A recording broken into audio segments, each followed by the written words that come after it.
assistant থেকে আরম্ভ করে करेक्ट ডাক্তার থেকে करेक्ट আরম্ভ या করে बताइए এটা कुछ नहीं रहा सबके पास कुछ है तो बताइए एक्यूरेट है আচ্ছা এটা একটা ইন্টারিম অ্যারেঞ্জমেন্ট এইগুলি যে নেওয়া হবে এই সব রিটায়ার্ড লোক আছে রিটায়ারমেন্টের এজ সেন্ট্রাল ইউনিভার্সিটিতে 65 ইয়ার্স আছে তো অটোমেটিক্যালি এরা যে হবেন 65 থেকে ঊর্ধ্ব হবেন হায়ার এজতে হবে তো তারা তো অনেক বেশি মেয়াদ আর থাকবে না আপার এজ লিমিট 68 ইয়ার্স আছে হ্যাঁ তো 68 এর মধ্যে मतलब 65 থেকে বেশি আর 68 থেকে কম এরকম এজ গ্রুপে তারা থাকবেন তাদের শারীরিক যে স্বাস্থ্যের অবস্থা এটাও একটা প্রশ্ন আছে তো যেহেতু ভেটেরিনারি কাউন্সিল অফ ইন্ডিয়া তারা এখানে এসে এটা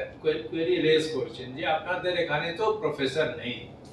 তাই আমরা আপনাদের যে রেকগনিশন কেন না আমরা বাতিল করে দেই ঠিক আছে তো ওই সমস্যাকে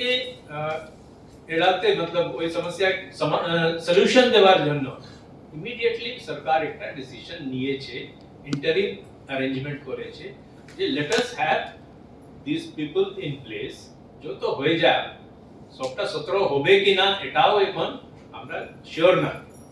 কিন্তু আমরা চেষ্টা করছি এই মধ্যেই আমরা চেষ্টা করব যে রেগুলার প্রফেসর যাতে নিয়োগ করা যেতে পারে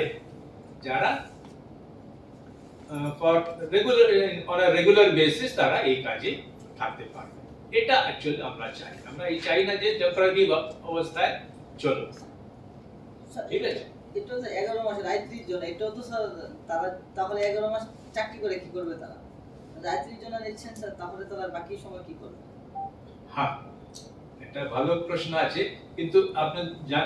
জানতে হবে যে অ্যাকচুয়ালি আমাদের কাছে ভ্যাকেন্সি খুব বড় আছে 179 ভ্যাকেন্সি আছে অলরেডি ওই প্যারাভেটে আপনি কি প্যারাভেটের জন্য জিজ্ঞেস করছেন না প্রফেসর না প্যারাভেট তো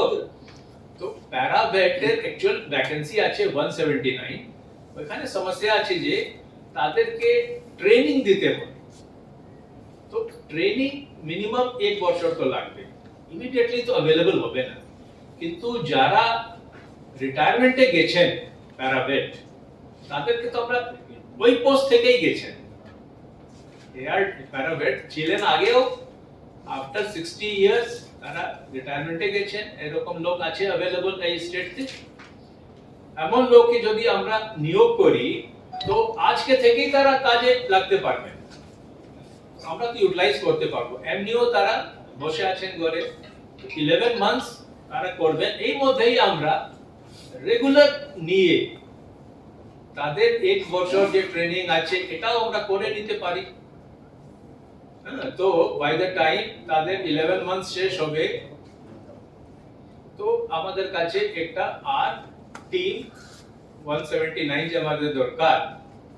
হতে পারে 179 अवेलेबल হয়ে যায় বা 100 अवेलेबल হয়ে যায় যত হবে এটা পরে ডিসিশন করা হবে কিন্তু এটা भी একটা টেম্পোরারি অ্যারেঞ্জমেন্ট আছে ডিপার্টমেন্টে যেহেতু অভাব আছে স্যার দুটো ক্ষেত্রে পে স্কেল কত হচ্ছে হ্যাঁ প্রফেসর এবং যেহেতু তারা রিটায়ার্ড লোকের জন্য একটা গভর্নমেন্টের পলিসি আছে যে লাস্ট তাদের বেসিক পে ছিল মাইনাস যে পেনশন তারা পাচ্ছে ওই মাইনাস করে দিলে যত অ্যামাউন্ট হয়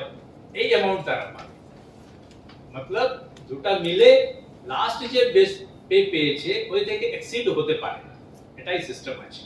সব জায়গাতে সমস্ত আর 17 জন প্রফেসর তাদের ক্ষেত্রে সেম একই নো সরি